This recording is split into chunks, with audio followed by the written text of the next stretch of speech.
language. So, anything else about open doors? We used to operate the centralized dispatch for the wheelchair accessible taxis for the city of Chicago. But that was a Chicago contract, and so we're out of that now. But we've done a lot in transportation. We work closely with Uber and Lyft on their driver training kind of stuff. But can we just go around and just say what your name is? I just typed all of your names and certificates, so it'd be good to put a name with a face. We'll start with you. Hey, my name is Tim. Tim? Yep. My name is Peckley. Rob. Mark. Almaz. Joe. Joe. Then Nicholas. Paul. Frank. What is it? Charlene. Charlene. Great. Okay, cool. Nice to meet everybody. I'm sorry that this is so small. We'll get over it. All right. What's disability? Textbook definition of disability is a physical or a mental impairment that substantially limits one or more of your life's major activities. So a major life activity is anything that you and I do on a daily basis. Eating, drinking, walking, talking, seeing, hearing, going to work, going to school, taking your own medication. If you have some kind of limitation or a condition that affects one of those major aspects of your life, then by the government standards and when it comes to accommodations, you're considered to have a disability, and it's something that you qualify for. It makes you a qualified person. The major types of disabilities, we're going to go through each one. There's reduced mobility, which is what you guys are seeing probably the most of, right? People who have a hard time with walking, if they're able to at all. But then there's other physical disabilities that go into that. And physical disabilities could be temporary or they could be permanent. Someone could break their leg and have to have it out for however long. But other physical disabilities, normally with paralysis, it's from the waist down, but people have upper body physical disabilities. Some people could be really tight on top and not able to move their arms, don't have very much strength in their arms maybe either. So that's more with physical disabilities. Then there's also vision loss, hearing loss, cognitive disabilities. Our older adults kind of fall into all of these categories because as we get older, things get a little bit harder, disabilities more common. Medical disabilities, and then hidden disabilities, things that you can't see, you can't tell someone has a disability just by looking at them. Autism sometimes, any kind of mental illness, depression, that kind of stuff. But really, what it comes down to is equality. It's all about equality.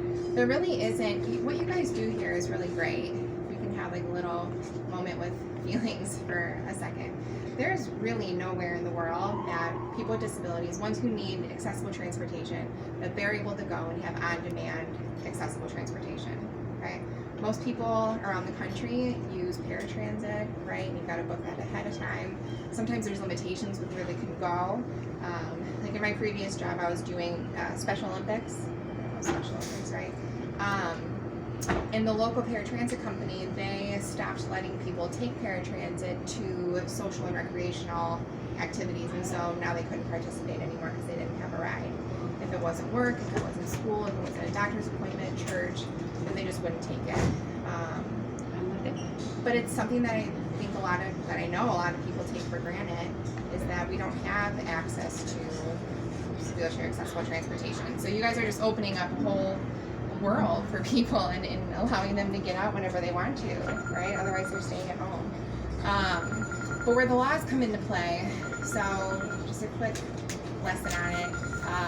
1990 Americans with Disabilities Act that said that people with disabilities in any kind of public place, whether it's education, housing, healthcare, or any other public place, has to have equal access to it, right?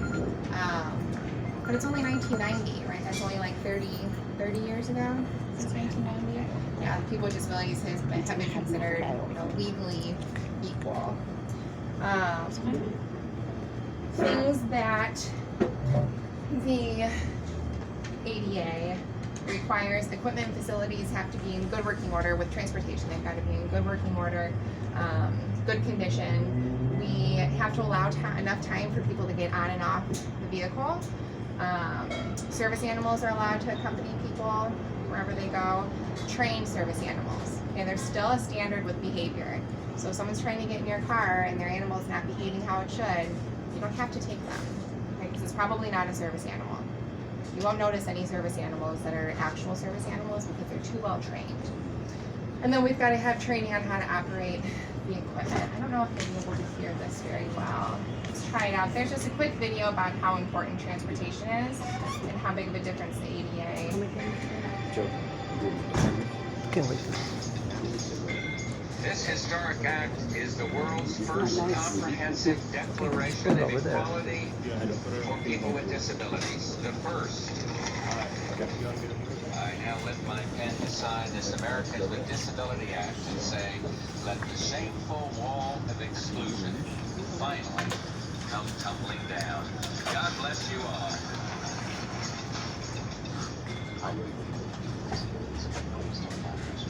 City believes that people with disabilities are the biggest untapped market. To travel the sidewalks and streetscapes of our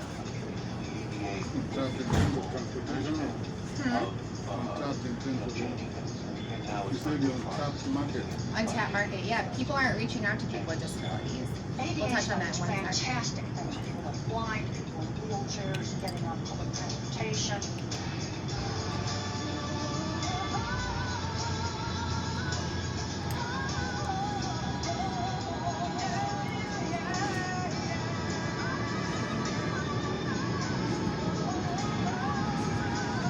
For our entire lives, the ADA provides civil rights protection to individuals with disabilities. Being able to travel around the country independently in a power wheelchair. Is definitely a factor of the ADA. People with disabilities are out and about, and one of the reasons they're out and about is because the ADA required that transportation providers make their services, make their transportation accessible. No one would have installed curb cuts if it weren't for people with disabilities. You guys know what curb cuts are? Like in the sidewalks that go into the street and it levels out. And everyone uses those, right? But they were put there for people with chairs. Accessibility is good for everybody.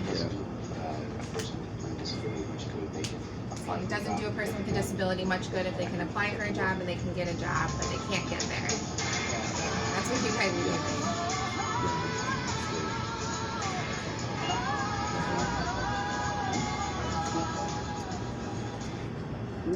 All right, one more thing about the law.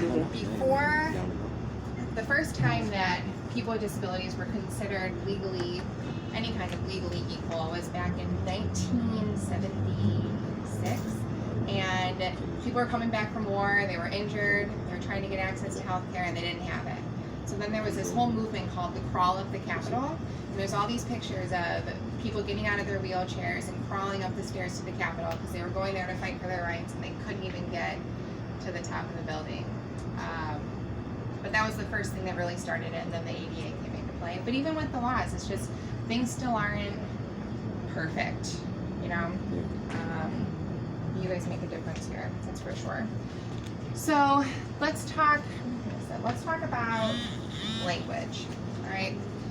Person first language means that we put the person before the disability, all right? No one wants to be described by what they look like, disability that they have, and so instead of the blind guy or the wheelchair passenger, it's the person who uses a wheelchair, or the person who is blind.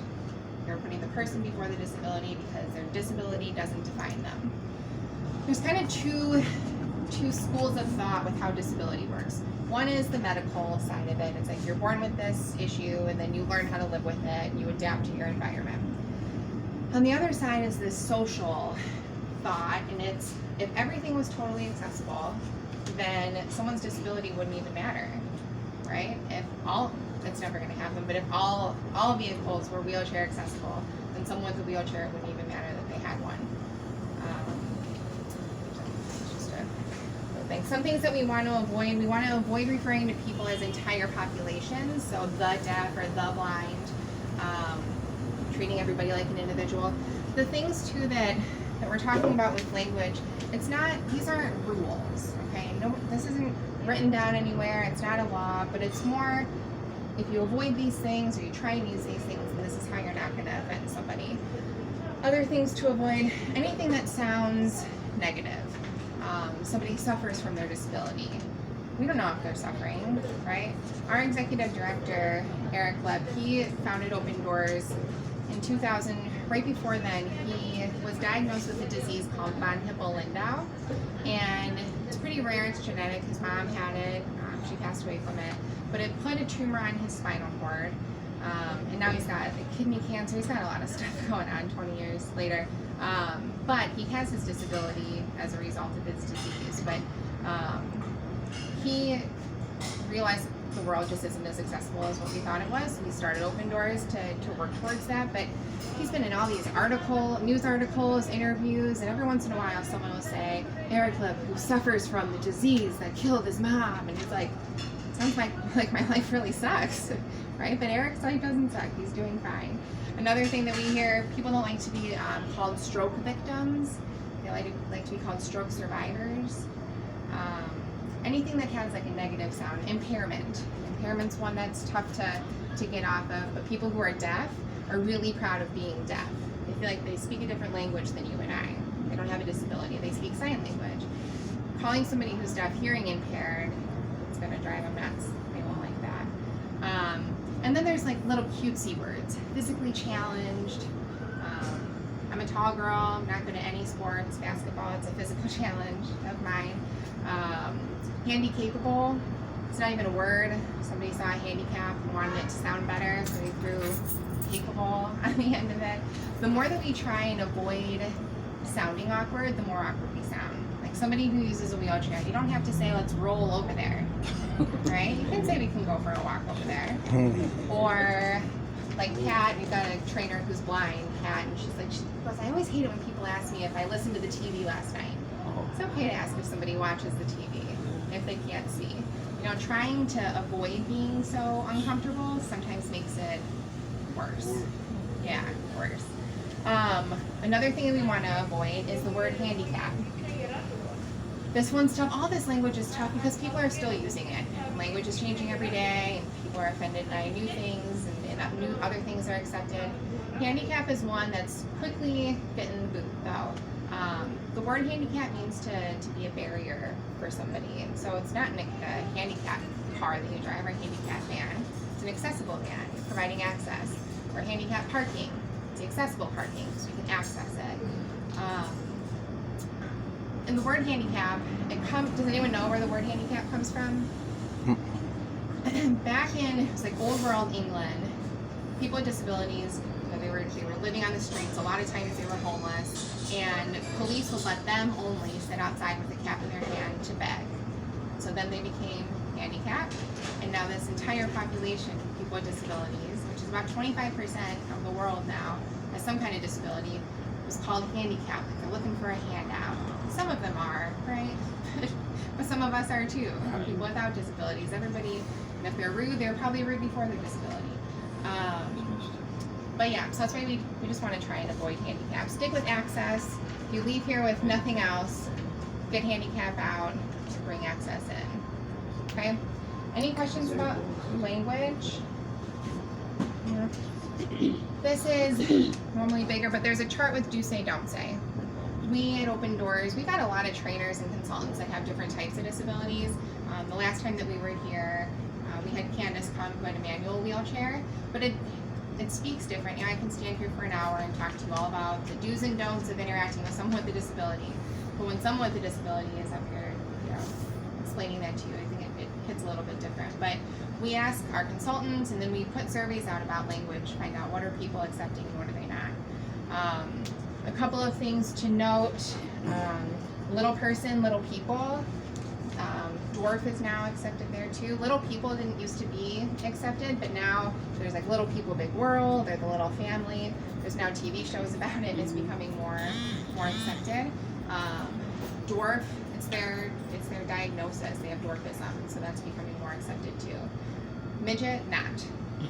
Midget is not accepted by anybody. Someone who uses a wheelchair, they use an assistive device, not wheelchair bound or confined to a wheelchair. another consultant, or he's a staff of ours, Craig, he uses a manual chair. He was born able-bodied. He loves to ski, and he went off a big ski slope when he was like 21, and he fell and he broke his spine, so he's paralyzed now from the waist down. But he hates to hear people call him wheelchair-bound or confined to a wheelchair, because that's the exact opposite. A wheelchair is, it's not just a part of somebody's body, but I mean, it's their legs, it's their independence, it's their mobility. And Craig will say, you know, if you want to see confinement, put me on a couch and take away my wheelchair. That's confinement, right? Wheelchairs. So when you see somebody with a scooter or a chair, don't wonder like, oh, I wonder what happened to them, or, you know, are they sick, or, you know, it should be cool. It's cool that they're out. It's cool that they're out doing things. How can I help them?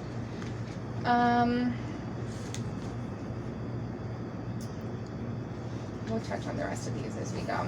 When it comes to hearing loss and vision loss, so the reason that I know a lot of the folks that you guys are transporting, it's a lot of physical disabilities, reduced mobility kind of stuff, but disability, it doesn't discriminate, right? It doesn't matter who you are, how old you are, if you already have some kind of condition, any one of us could, you know, acquire another disability. And so that's why we touch on all the different disability types here, because you might see multiple, especially with older adults. But with somebody who has hearing loss or vision loss, if you stick with these 4 things here, you'll be fine. Deaf, hard of hearing. Someone's either deaf, or if they can hear even a little bit, they're hard of hearing. Okay, not hearing impaired, not the deaf, not mute, whatever else there is. Okay. Vision loss. Someone is blind, or they have low vision, or they have vision loss. Okay, that's fine too. How about sight impaired? We want to avoid impaired. Yeah. Dull Yeah, vision. vision loss. Glad you're here, Joe. Thank you. See, you need a refresh. But, and again, this isn't a rule. It's just, it takes the impairment out. It takes the negative side of it out. All right. So, and if you don't know how much somebody can see, which you won't, or how much somebody can hear, so you don't know if they're deaf or if they're blind, they have hearing loss or they have vision loss. That's it. But really, unless it's relevant to the conversation, unless it's something that you have to acknowledge and talk about, we don't even need to acknowledge that someone has a disability. Okay? What we care more about is what they might need our help with. So there's some myths and misconceptions. In that video, one of the guys mentioned that the disability community is one of the largest untapped markets out there. But that means he's talking about there's so much money to be spent. In Open Doors, we do market studies, and we survey about 1,100 people, various different types of disabilities. We ask them, where are they going? How often are they going there? How much are they spending when they travel? What obstacles are they encountering when they go? People with disabilities are going out, what is this? At least half of them are going out to eat at least once a week, and just on themselves alone, spending $30 billion while eating out over the course of 1 year. Not each person, but as a whole community. And that's just spending on themselves. How many people go out to dinner by themselves? I mean, some people do, but at least there's one other person with them usually, right? Right. There's all this money that we could just be pumping into the economy if we were just making things more accessible. All right, any questions about all of that? Anything about language? About the law? So, a quick question, because I kind of have hard time to listen to what you say. So, regarding the vision loss or hearing loss, the best way to speak with this type of people, it's better to say just vision loss or hearing loss, Hearing right? loss, yeah. Instead of deaf or blind, something like that. If they tell you that they're deaf, or if they tell you that they're blind, if you know, then yeah, you can say that they're deaf or that they're blind. But if you don't know, and you know that they just have some kind of hearing or vision loss, then yeah, just saying hearing loss or vision loss is Oh, good. okay. Just common courtesy. What do I say more condition? Huh? Condition. What do I use the term condition? Using the term condition. Oh, condition is okay. Yeah, we don't want to ask about what someone's disability is, though, either. You know, some people are really open about it. Like, I think Candace told you her Yes. story when she was here. Mhm. Candace is a Paralympian, 4-time gold medalist or something.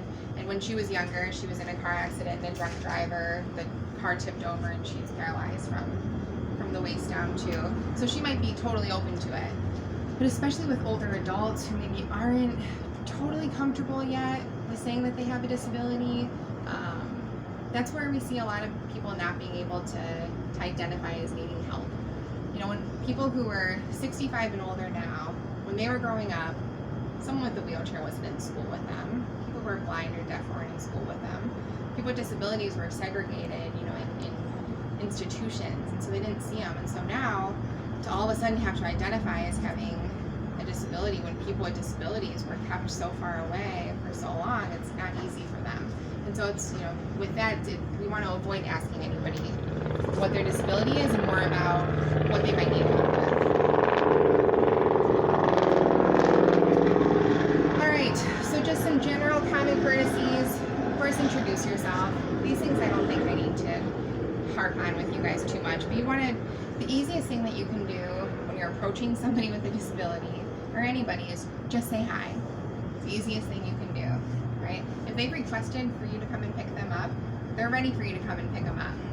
You know, you don't have to wonder what the right thing is to ask and how to ask if they need help. They're gonna be ready to tell you what they need, okay? So just saying hi just opens up that whole world. It opens up a whole conversation. Speak directly to the person with a disability, especially if you're talking about them. I see this when Eric, my boss, Eric, he, for longer distances, uses a power scooter. For shorter distances, he uses a cane. But when we travel, more times than not, security, gate agents are asking me if he could walk. They're asking me what he needs. He can sign my paycheck. So screw that up for me. But you know, include the person with a disability in conversations about the person with a disability. All right. Just asking how you can help. We want people to be independent. We don't want to push anyone's chair without them asking us to. We don't want to grab somebody's arm who's blind just to take them to the next spot. We want them to be independent. One of the hardest parts, especially when someone's not born with their disability, it's only about, I think 30% of people are born with their disabilities. Everybody else acquires them at some point in their life, whether from aging or from an injury. But the hardest part about acquiring a disability is losing your independence. It's hard for people. If you spent your whole life not needing help with anything, and now you go to an airport, you got to be pushed around in a wheelchair, feel like you're on display, you know, that's the hardest thing. And so we don't want to take away people's independence. Be considerate of the extra time it might take some people to get out to your car, the extra time it might take them to finish their sentences, to respond to you, to give you any kind of information. Just be patient. Be patient. And really, I mean, just saying hi is the best thing you can do. So you know what we can do? We can just kind of like pass these around.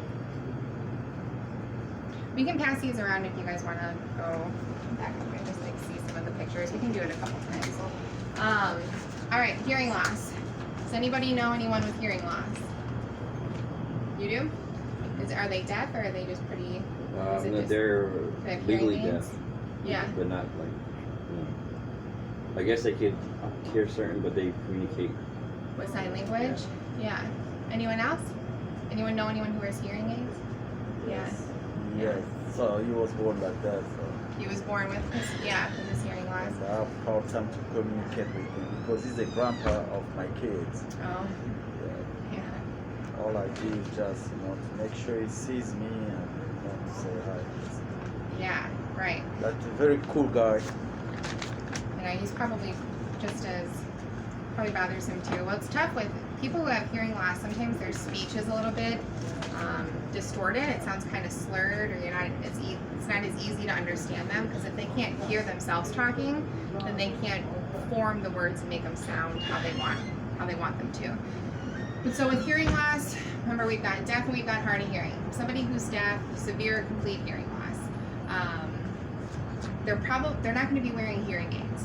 If someone's wearing hearing aids, they're not deaf, okay, because they can hear at least some. One thing that some people can qualify for is called a cochlear implant.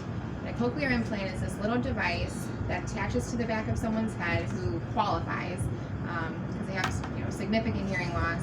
but the cochlear implant attaches to the back of their head and then sends sound signals to their brain, and it kind of sounds like wah wah wah, but they can understand, they can kind of hear words, they can hear the TV, they can hear doorbells.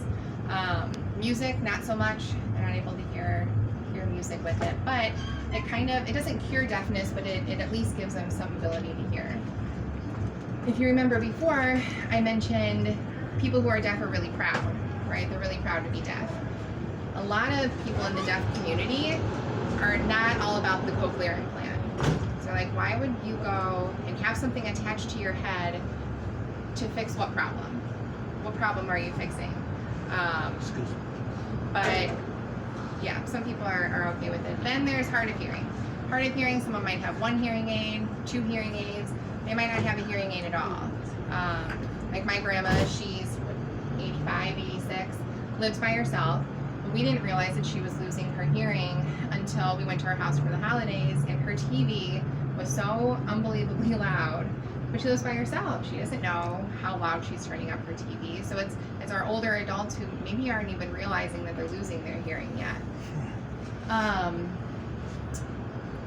When it comes to interacting with people who have hearing loss, you had mentioned before, put yourself in their line of sight if you're able to. I know that can get hard with driving. You don't want to turn around as a safety, but you could adjust your rear view mirror. And if you point it down a little bit so they can see your face, they can read your lips. Right? So if you're able to position yourself right in front of them, try and talk not too loud. You don't have to shout. You don't have to over enunciate. Okay, 1, you look ridiculous. But 2, when you're over enunciating, trying to help them read your lips, you're making the words look different. Okay, so when I say lip reading versus lip reading, it's very different, right? So just try and talk at a normal pace. You don't have to talk too loud. If you feel like they're just not understanding what you're saying, we've all got phones on us these days, or bring a pad of paper or a dry erase board, write it down. Okay. When in doubt, write it out. That's what we try and stick to. Things we want to avoid, asking them how much they can hear, saying, can't they fix that now? Can't they fix hearing loss now? Does anyone know sign language? Any signs? There's some secret signs that people use in their own homes, but things that could be helpful for you guys, toilet or bathroom. Someone has to go to the bathroom. It's the letter T, which is you put your thumb in between your pointer and your middle finger. It kind of sticks out that way, and you shake your fist. Toilet, bathroom. Someone is saying thank you. Put an open hand on your chin and then pull it down. Thank you. Be careful not to go underneath. That's a swear. It's very rude. What does that mean? Don't offend anybody. Swear. Oh. Yeah, be careful with that. I don't know if they'd ever tell you that they were hungry, but if they did, it's like this. This is hungry. There's a lot of YouTube things out there. The one other thing I wanted to say about cochlear implants, though, is that if you're ever looking for a good cry, there's a lot of videos online that show people getting a cochlear implant and they're able to hear for the first time. That's pretty incredible. Babies, adults, it's really, really neat to see. All right, next up is vision loss. All right, we've got blind and we have low vision, right? Someone who's blind has severe complete vision loss. They might be using a white cane.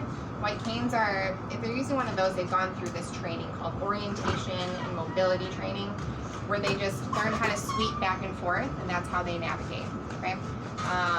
There's really cool new white canes now that have Bluetooth on the end of them and can help them track where they're going, or they'll report back to, I don't know, some crowdsourcing app thing, and it'll talk about obstacles that were in the way to help other people find their way around. So that's neat.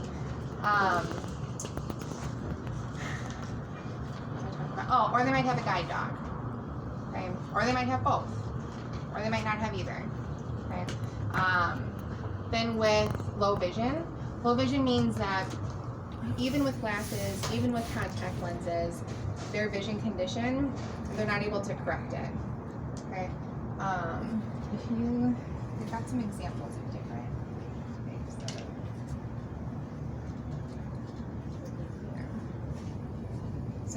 we're gonna pass this around. There's different types of vision conditions.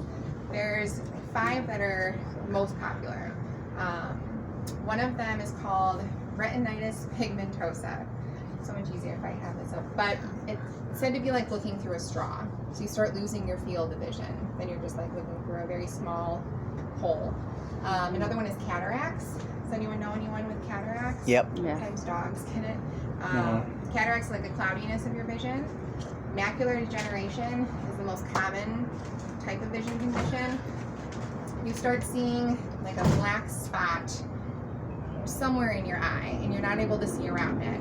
So if somebody has macular degeneration, they might look at you off to the side because they're able to see you that way. But if they were to look at you head on, that black spot would be in their way. And then the last one is diabetic retinopathy. People with diabetes, if they have poor control of their blood sugar, their vision can start getting kind of splotchy. But sometimes it comes back.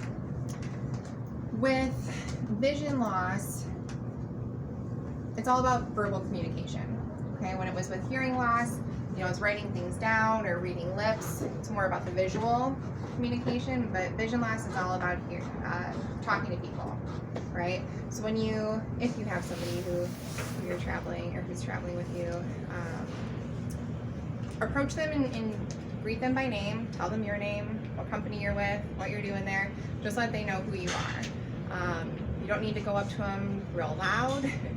Sometimes people think that hearing loss and vision loss are kind of the same, so you have to talk a little bit louder, but that's not the case. And then don't touch them. You don't want to touch anybody if they're not able to see us.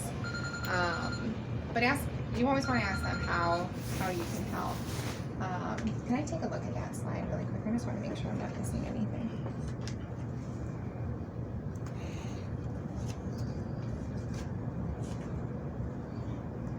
All right, there we go.